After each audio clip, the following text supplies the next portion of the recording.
Assalamualaikum warahmatullahi wabarakatuh. Bismillahirrahmanirrahim. Alhamdulillahilladzi hadana lihada wa ma kunna linahtadiya laula an hadana Allah. Wassalatu wassalamu ala Rasulillah wa ala alihi wa ashabihi wa man tabi'ahu wa wala.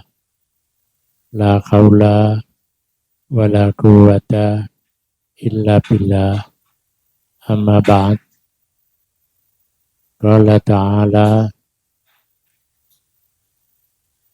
qad aflaha man tazakka wa dzakara isma rabbih fasalla.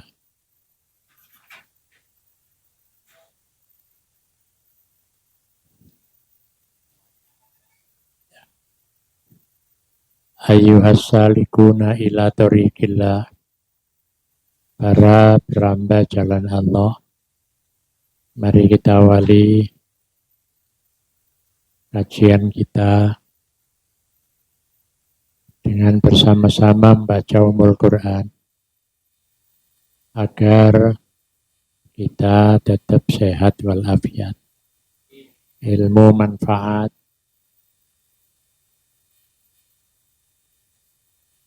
rezeki barokah, anak cucu soleh dan solihah. Besok apabila kita dipanggil oleh Allah, kita mendapatkan husnul khotimah. Ala hadhihi niyah wa ala kulli niyatin solihah. Al-Fatihah.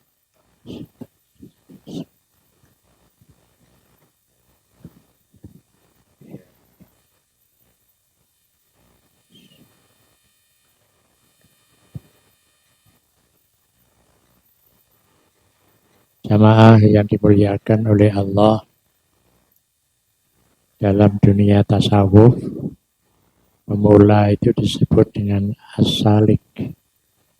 Makanya saya tadi sebutkan ayyuhas salikuna ila tariqillah, para perambah jalan Allah. As-salik itu tingkat dasar di dalam bertasawuf.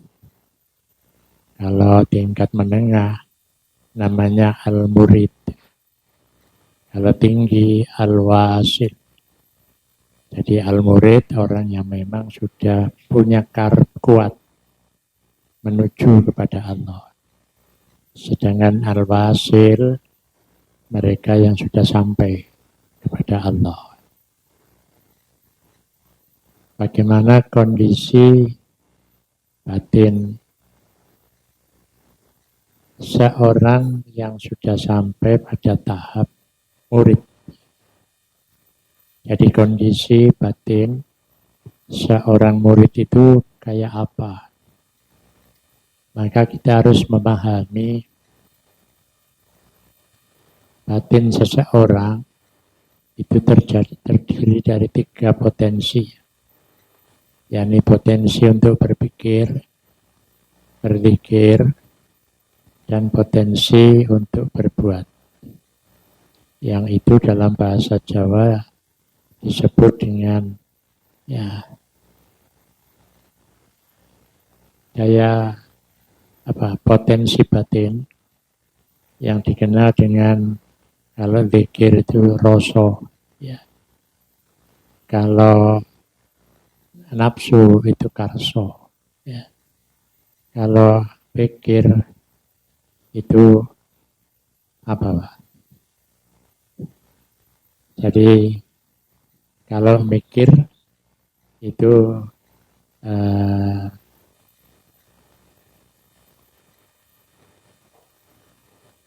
sudah lupa ya. Ya, jadi ada cipto, jadi sucipto.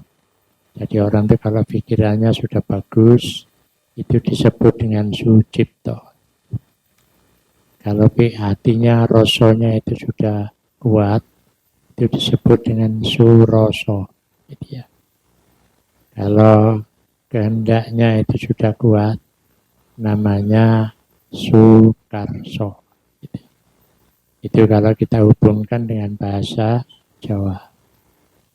Nah, kondisi batin seseorang itu tidak tetap. Ya.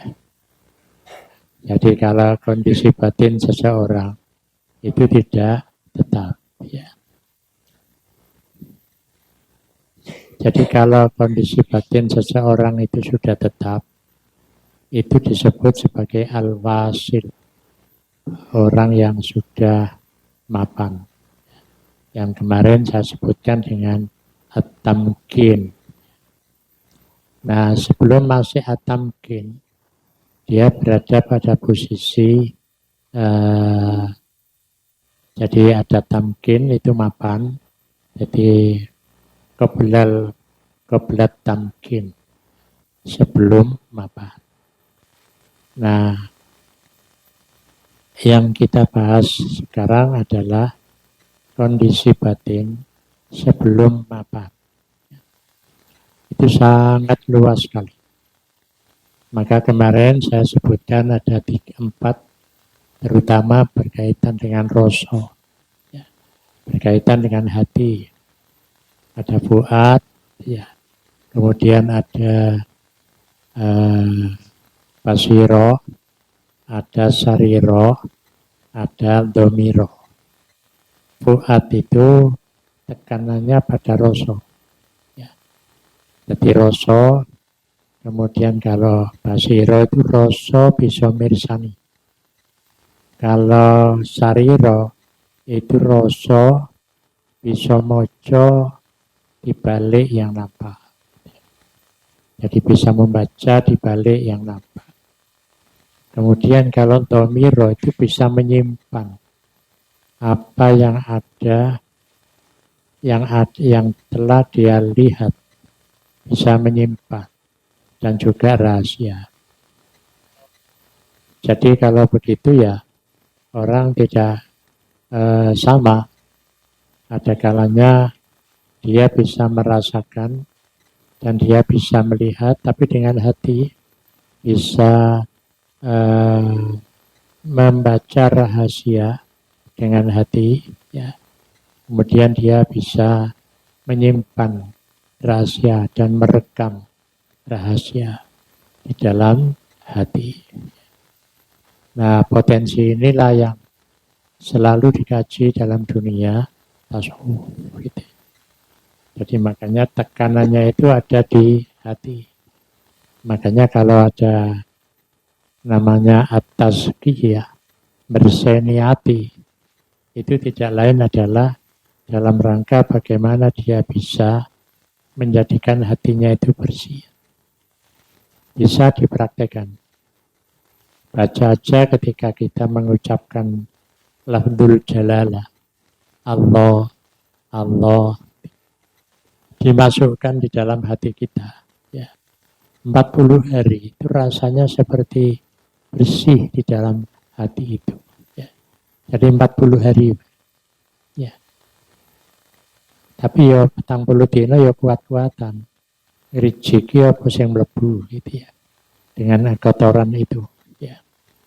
Nah, kalau itu sudah bersih, maka rasanya kita ini menghadapi dunia itu seperti tanpa beban. Jadi tanpa beban.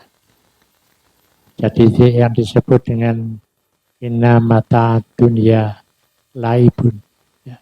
Dunia itu laib, ya. Hanya permainan. Jadi kalau nyanyiannya siapa itu? Dunia ini panggung sandiwara. Gitu. Ya, jadi panggung sandiwara. Ya. Jadi makanya di dunia aja dianggap serius. Gitu. Jadi lewis panggung sandiwara masih dipoyoki kancane ya orang ngamuk. Tapi lek ana wong dipoyoki kancane kok ngamuk, ya lali lek iki ngono panggung sandiwara. Sing misui sing apa gitu ya. Nah itu lali kalau itu adalah panggung sandiwara. Berarti itu orang kalau sudah begitu itu biasanya gampang tekanan darah tinggi. Ya. Jadi makanya kalau kita ini tekanannya stabil itu karena gak tahu dipikir gitu. Ya. Montonya itu linan. Ya. Ketika serius. Makanya orang serius itu ya jamaah ini. Waya wong repot ya lunggu di masjid. Gitu ya. Nah ini kan garai tekanan darah tinggi. Gitu ya. Nah, jadi kalau orang itu sudah kondisi batinnya itu sudah mapan, maka dia hanya menganggap ya apapun yang ada di hadapannya itu ya itu aturannya Gusti Allah. Jadi aturannya Gusti Allah. Tidak usah dibuat serius. Gitu ya. Makanya kalau ada orang serius, lali lah itu panggung sandiwara. Gitu ya. Makanya kalau dalam kitab Nasoihul Ibad itu, orang itu kalau kepingin hatine oleh tombo, siji, coba masjid, nomor loro, dikir, ya, nomor telu, maca Quran. Jadi lek kepingin hati tenang, ya, coba masjid. Jadi coba masjid. Jadi kalau masjid itu kan tempat di mana di situ banyak orang berzikir dan banyak malaikat. Makanya masjid itu lebih lama, itu lebih banyak dihuni oleh malaikat. Lem lebu itu rasanya adem, Mbak. Gitu. Tapi lem lebu di pasar, kait lebu tok itu wis panas.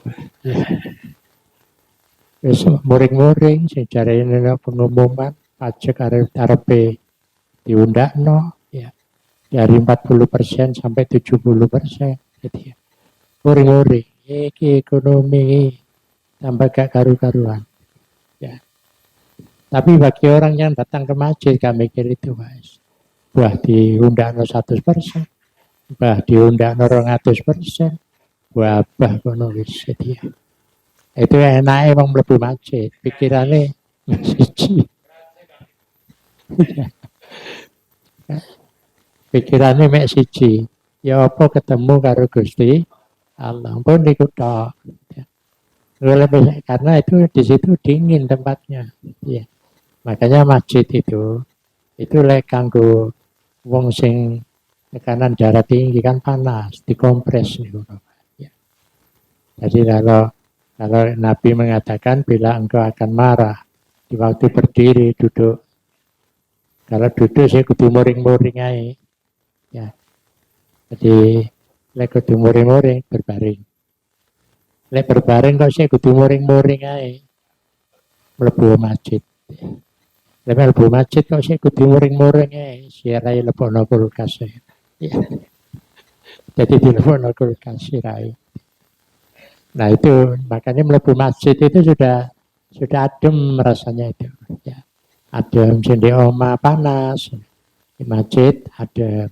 Enggak balik mana nang oma panas. Tapi bagaimana supaya panas itu bisa hilang? Ditambahi di masjid, kemudian dzikir, ya minimal ya dzikirnya itu la haula wala quwata illa billah. Ora ana daya lan ora kekuatan kejaba saka Gusti Allah. Jadi kita ini kuat ini ya, seperti ini ya. Nah, ini nih Gusti Allah kabeh itu ya. Makanya tadi itu saya ketemu Pak Gusnan itu ya. Kepala sekolah di Man sini dulu. Itu alumni UIN. Umurnya 89. Ya. Oke, mungkin Bapak ada yang kenal ya. Di Sumbersari. Itu umurnya 89. Ya. Ya, Sumbersari Timur. Ya. Nah itu dia cerita, alhamdulillah adalah saya sudah umur 89. Terus gimana Pak? Ya masih bisa ke masjid, tapi kudu dituntun. Jadi, Iso dituntun itu alhamdulillah. Gitu. Jadi alhamdulillah. Gitu. Kalau pulang ya dituntun, lega kata kota oma. Gitu ya. Nah itu kan sudah alhamdulillah wong umure 89. Gitu. Mungkin mboten napa-napa mungkin saingan karo Mahathir aku. Mahathir saiki ya 98. Ya. Tapi belum ada beritanya gitu ya. Nah, itu kan satu kenikmatan yang luar biasa. Gitu ya. Jadi kenikmatan yang luar biasa dan itu patut disyukuri. Nah, nomor telu moco Quran. Ya. Jadi moco Quran itu tombone hati. Ya. Tapi ada yang menyebutkan tombone hati 5 macam-macam. Tapi itu 3. Ya. Jadi moco Quran ya di masjid. Gitu. Jadi moco minimal disebutkan di situ moco kul huwallahu ahad. Ya. Makanya kalau dilaporkan kepada Nabi, ono imam bola balik kok rakaat pertama kul huwallahu ahad. Ya. Rakaat kedua ya kul huwallahu ahad. Akhirnya lapor ke Nabi, jawab Nabi, ya itu bagus itu. Ya. Soalnya ro ciri-ciri ini Gusti Allah. Lan meruhno ciri-ciri ini Gusti Allah. Jadi maca kul huwallahu ahad. Allahus samad. Paling dari jamaah di Malang. Paling ini diwaca kul huwallahu. Malik Kiai Kul gitu ya. Ya, Kiai Kul ini. Ya. Jamaah yang dimuliakan oleh Allah. Jadi kondisi batin itu kalau sudah tamkin, ya saya ulang, itu tidak lagi berpikir macam-macam. Nah, sudah tenang. Gitu. Jadi masih ono lesus, ono kebakaran, ono apa ya ndak itu. Sama sekali ndak terasa. Itu. Seperti sudah satu aja Allah. Makanya ada satu riwayat, ada seorang itu dia rumahnya itu kebakaran. Ya. Nah orang-orang ini melihat yang terbakar tidak hanya rumahnya saja, semua sudah keluar, tapi orang satu ini ya tidak terbakar ternyata. Gitu. Jadi tidak terbakar, dia dalam keadaan sujud. Setelah dia ditanya loh, kamu kok bisa nggak terbakar? Saya ini sedang sujud. Jadi sujudnya itu semapan. Kok wah genine itu gak gelem nempel. Ya. Nah kalau kita coba-coba, jadi ya kok mesti kobong. Ya. Jadi itu karena apa? Karena yang niru Nabi Ibrahim diobong orang kobong. Gitu. Mengapa? Karena rasa ini sudah sangat kuat bahwa dia berhubungan dengan Allah itu. Makanya kalau orang itu sudah hubungannya kuat, ya ada keistimewaan yang diberikan oleh Allah. Maka nyekel jadi pandai itu. Nyekel apa? Besi sing dipanasno lho sampai wong heran lho wong iku nyekel kok enak men dicekel ngene tok. Ya. Padahal ini kan panas. Ditanya, lu nggak panas Pak?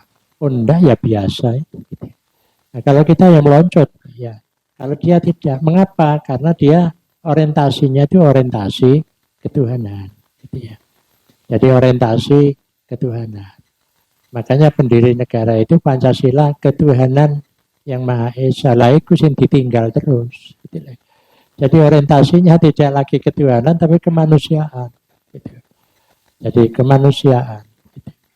Oleh karena itu ini adalah keistimewaan orang yang sudah menguatkan rasa batin. Jadi kondisi batin sangat kuat terhadap dirinya, terhadap lingkungannya. Jadi tidak terganggu. Lah, latihannya itu saya katakan ya 40 hari. Jadi lek maca Allah dilebokno di hati. La ilaha illallah. Allah subhanallah. La haula wa la quwata illa billah. Kemudian ya innalillah. Apa dilebokno itu? Ya. Itu 40 hari itu rasanya seperti apa ya? Di sini ini enteng gitu. Ya. Jadi kalau tidak percaya dicoba aja. Jadi, ya. Nah, itu nanti kalau 40 hari kok sih kurang, ya ditambahi mana ya Pak? Gitu. 40 hari dicoba gak berhasil, ditambahi mana? Itu adalah penguatan rohani. Ya. Makanya kalau dalam zawiyah Thariqah itu ada program 1 tahun itu mesti 40 hari. Tapi ada yang di melo telung dino gitu ya. Ada yang melo mek sedino tok. Soalnya jadi pejabat ya. Nah, jadi pejabat mesti ini kan lek 40 dino ya melo 80 dino. Lah saiki dadi pejabat meloke programe 40 dino meloke sedino ya kurang gitu ya. Soalnya masalah yang dihadapi itu berat gitu. Berat itu. Jadi yang dihadapi itu berat gitu. Ono titik ngene wis KPK mudun gitu ya. Ono titik ngene ya kejaksaan mudun kan gitu. Jadi main perkara titik tok, mendai perkara akeh insyaallah gak apa-apa. Gitu ya. Soalnya ono sing ngawasi gitu ya. Oke. Jadi itu kondisi batin. Jadi kalau kita ini tahu kondisi batin kita akan selalu balik no, yakni menyebut ismul dzat, ya, menyebut nama Allah. Jadi ismul dzat, nama dzat Allah, ya. Karena ada ismus sifat, tapi ini ada ismul dzat. Ya. Jamaah yang dimuliakan oleh Allah, maka dengan begitu kita akan menjadi stabil. Ya. Jadi tidak kemudian selalu goncang. Ya. Tidak akan selalu goncang. Stabilan itu yang diutamakan. Stabilnya apa? Stabilnya hati. Gitu ya. Jadi stabilnya hati. Jadi kalau seseorang itu sudah stabil hatinya, sholat itu ya pena. Gitu ya. Itu sholat. Liyane sholat, hidup bermasyarakat, ya tidak berat. Gitu ya. Ya tidak berat, dia jadi ringan menghadapi apapun.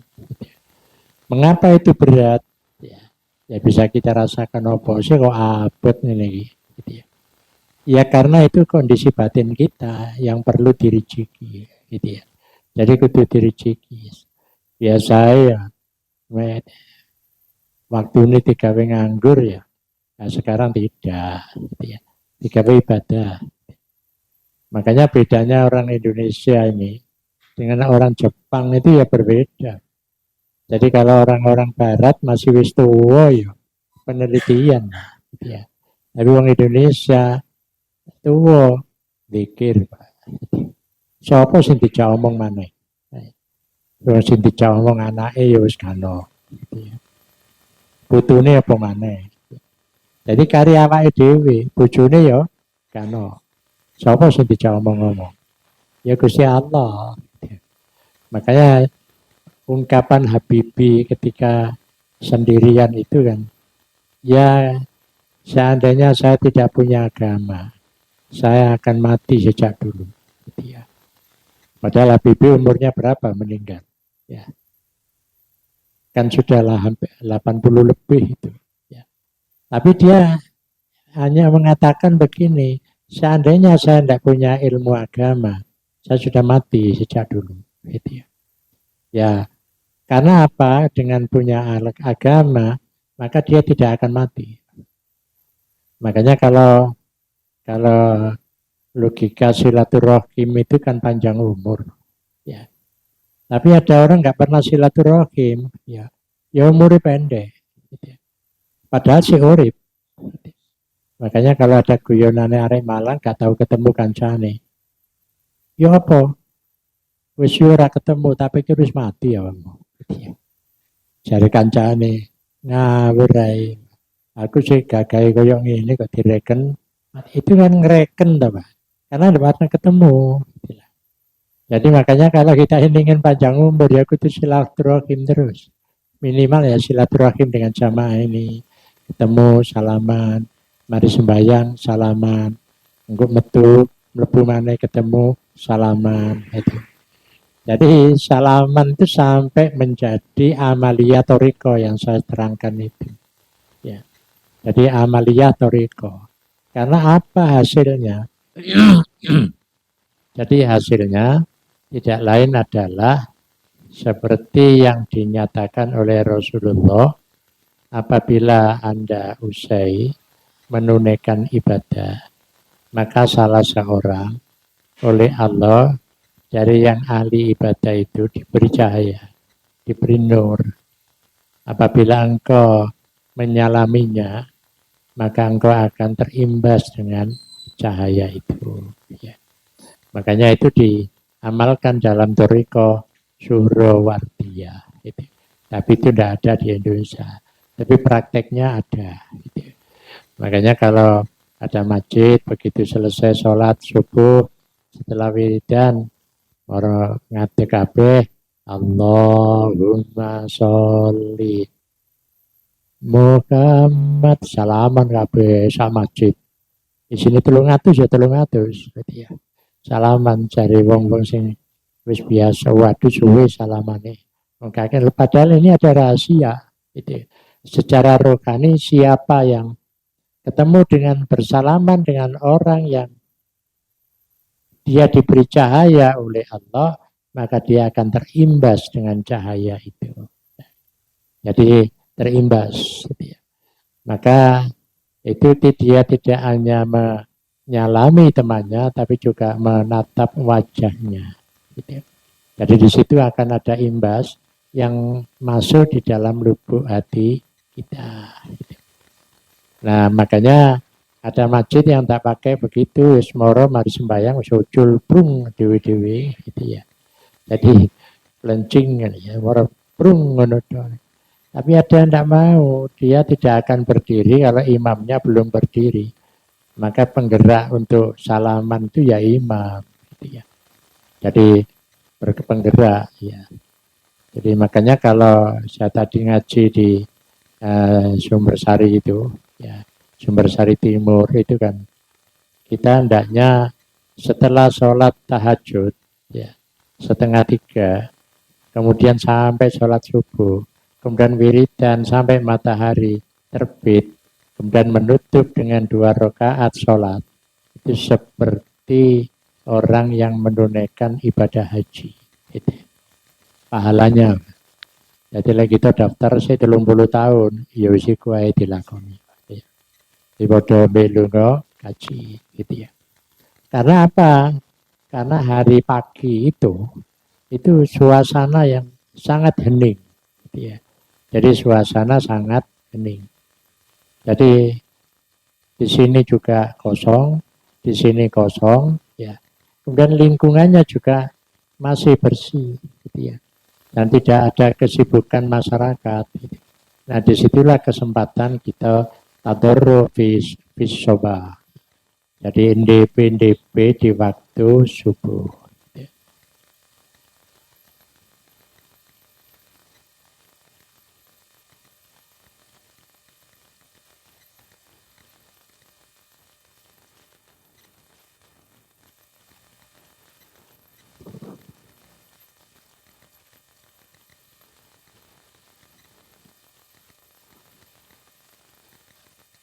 Makanya para sufi itu ya amaliyahnya hanya begitu.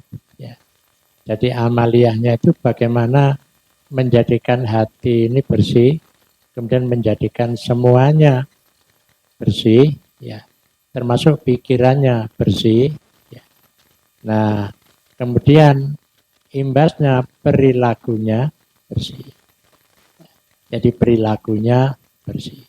Mengapa kotor? Ya, perilakunya ya karena hatinya belum bersih. Jadi ngukurnya memang begitu.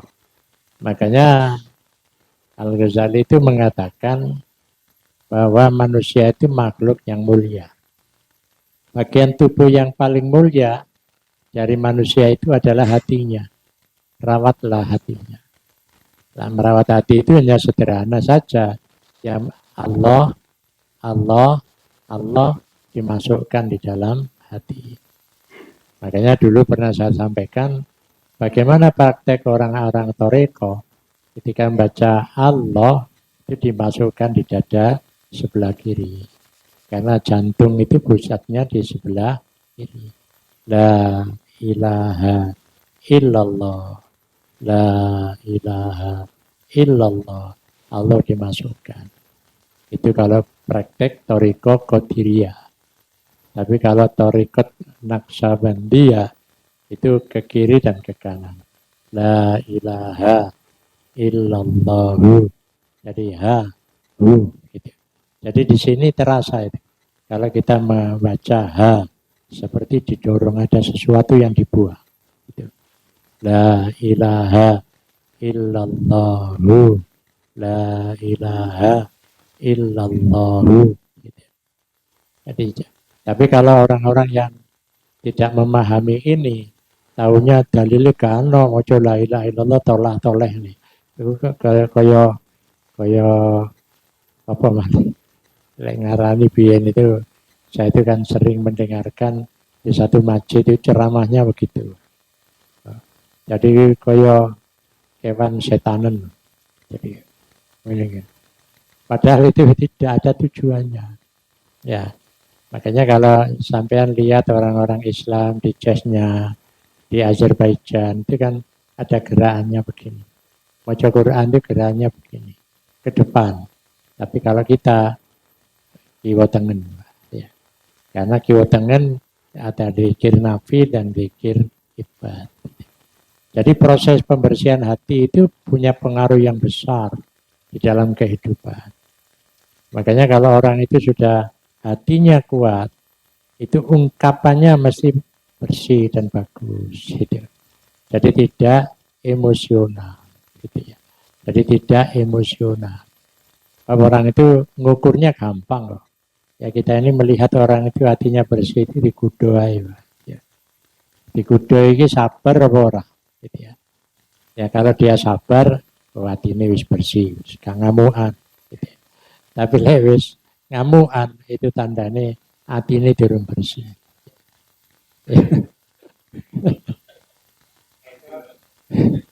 Jadi nomor 2 itu. Ya, ngamuan itu. Ya ini saya kalau boleh cerita ya. Waktu saya ketua NU itu ngundang Gus Dur. Ya, di Masjid Sabilillah, di aula itu. Ya. Terus Gus Dur itu menceritakan, karena Prabowo itu baru pulang pendidikan dari Amerika, pendidikan militer. Lah menemui Gus Dur. Gus, nanti kalau saya jadi pemimpin, akan saya rubah tentara Indonesia. Apanya yang dirubah?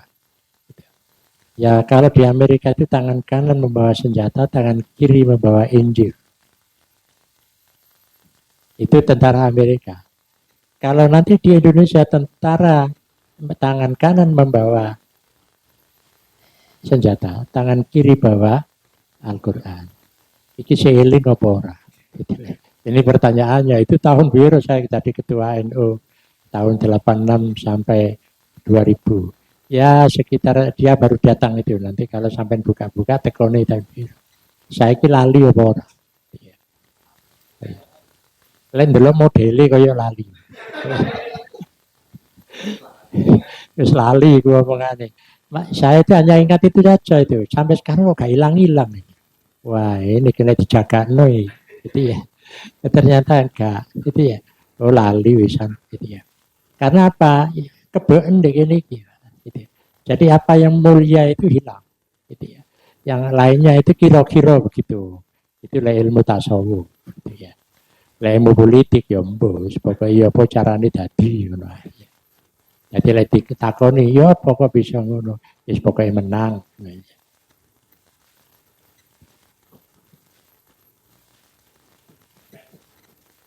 Ya, itu cerita seseorang gitu ya. Jamaah yang dimuliakan oleh Allah. Jadi gangguan hati ini ya. Ini sangat besar. Itu sangat besar. Nah, itu pengganggu itu nomor siji yang paling berat menurut ulama besar dari Turki Ya, Abdullah Al-Antoki itu adalah setan. Nah, setan itu apa? Tafsir klasik itu mengatakan ya tauhid. Tauhid itu apa? Yaitu berhala-berhala. Lah berhala zaman modern itu apa? Yaitu produk-produk baru yang diproduk oleh manusia. Itu adalah berhala. Jadi berhala. Jadi yo HP ya berhala, mobil ya berhala, itu macam-macam wis. Gitu. Pokoknya HP itu berhala. Karena apa? Mengganggu. Ya, mengganggu. Bisakah kita memiliki tapi tidak mengganggu? Bisa menggunakan untuk ketemu Allah. Itu yang menjadi kunci. Ya.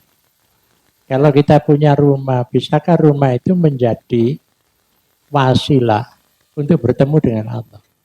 Kita ingin menjadi pejabat boleh, ya setinggi-tingginya wes. Tapi bisakah kalau kita menjadi pejabat itu wasilah menuju kepada Allah?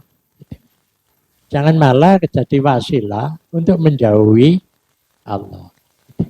Jadi menjadi wasilah, wasilah itu lantaran. Ya.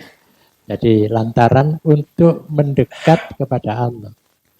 Makanya doa Rasulullah, Allahumma rzuqni hubbaka wa hubba man yuhibbuka wa hubba ma yuqarribuni ila hubbika waj'al hubbaka ahabba ilayya minal ma'il barid. Ya Allah, berilah saya rizki cinta kepadamu dan cinta kepada orang yang bisa membawa cinta kepadamu. Berarti kalau orang itu ya sopo ae. Kalau kita berteman, ya berteman yang bisa membawa cinta kepada Allah. Kalau kita ini berteman, teman ini bisa kita ajak untuk cinta kepada Allah. Jadi ada begitu. Kemudian wakub bama yukorribuni ila hubika. Dan cinta kepada sesuatu. Kalau sesuatu itu kan luas. Yang bisa membawa cinta kepadamu. Maka pertanyaannya, kalau kita tahun pilpres begini, kita milih itu suatu wong sing iso nggawa cinta nang Gusti Allah. DPR RI, DPR provinsi, DPRD, ya kota, kabupaten, DPD, presiden, wakil presiden, iso enggak nggawa cinta nang Gusti? Nah, itu kuncinya. Ya. Kalau orang ahli tasawuf ya mesti itu diterapkan. Tapi kalau bukan ahli tasawuf, ya dia itu milih itu ono dasare. Apa? Lah wingi dikai hammer gitu ya. Malah aja-aja kancane di potret ke malaikat. Padahal itu rahasia, tapi malaikat tidak ada rahasia. Diinceng ini. Mene-mene ditakokno. Apa awakmu kok milih iku? Nah, kula dikirimi hammer. Ati duwe sak kok sak gelangsi. Rugi. Jare malaikat ngene iki sing dadekno wong rusak. Wakil karo malaikat digebuki dhisik, Pak. Iya. Kudu digebuki dhisik. Tapi lek wong ahli tasawuf ngono iku wedi, Pak. Tapi lek wong ahli golek dhuwit ya gak.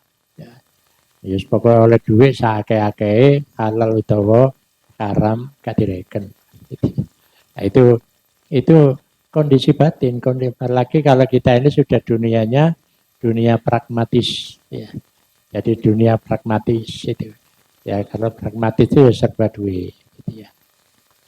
Ya, sama yang dimuliakan oleh Allah ada waktu 5 menit, mungkin ada pertanyaan. Monggo. Waalaikumsalam.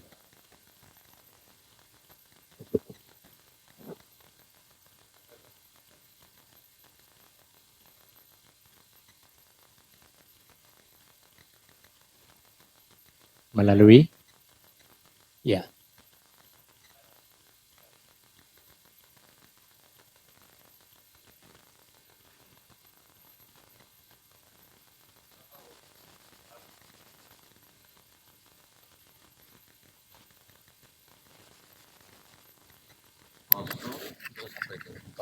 dari siro, rasa, mirsa, siro, ada. Dari 4 kategori itu ciri-ciri orang itu dikatakan sudah basiro atau buat atau sariro itu sesuai. ya. Karena ini kondisi batin.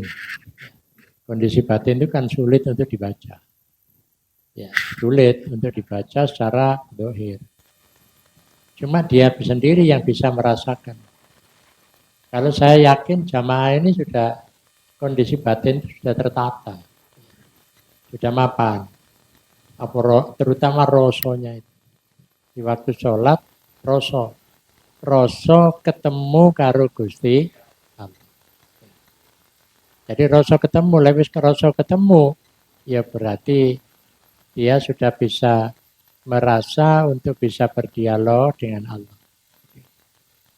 Jadi walaupun suratnya itu pendek, yang penting itu roso. Makanya kan ada tekanan di dalam ilmu syariat, ya fikih itu tidak bahas ilmu roso. Tapi kalau sudah menyinggung sholat khusyuk, itu minimal ada waktu berapa detik untuk bisa khusyuk. Kalau tidak khusyuk, gak sah. Jadi minimal berapa detik. Umpamanya Allahu Akbar. Berapa detik itu? Mungkin tidak ada 2 detik. Itu sudah sah. Tapi kalau tidak ada sama sekali, nah ini jadi batal. Tapi saya yakin jamaah ini kan, ya itu sudah sedikit itu sudah ada. Makanya kalau sholat itu sebelum ada pandemi, itu kan banyak jamaah itu yang mengatakan rapat no Pak. Gitu. Sampai lega rapat sikile sing diambakno. Gitu. Jadi sikile diambakno kudu ketemu karo sikile kancane. Padahal rapat itu mestinya tidak begitu. Rapat itu ketemunya ini. Ya, apa ini? Bukan bau yang di atas di ini.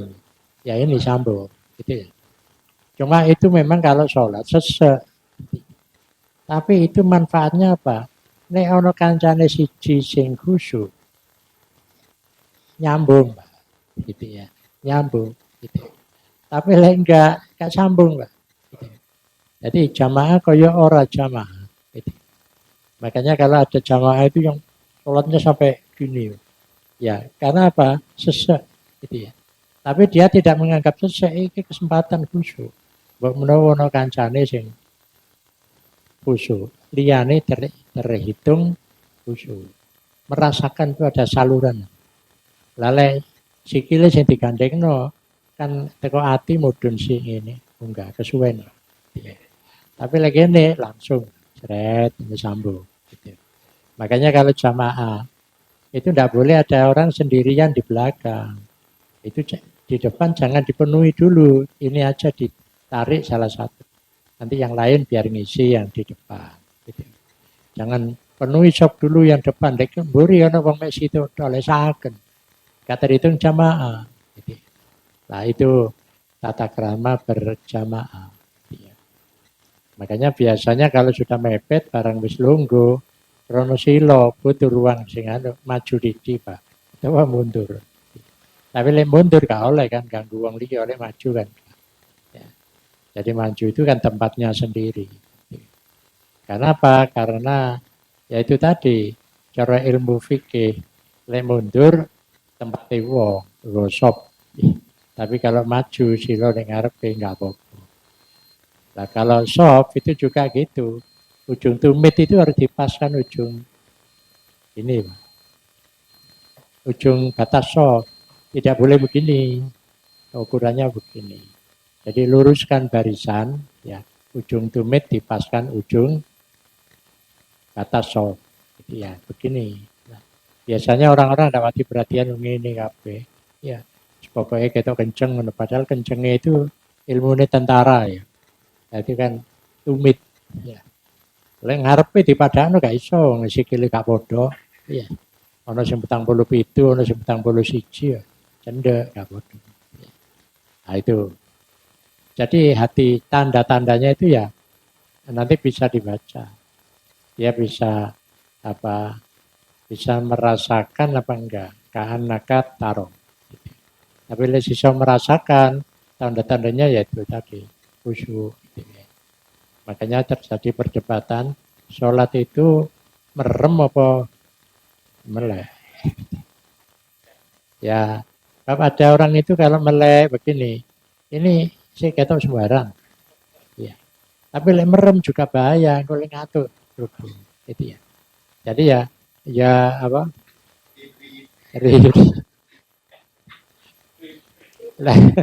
Riup-riup aja. Jadi meripat ini ganggu loh Pak.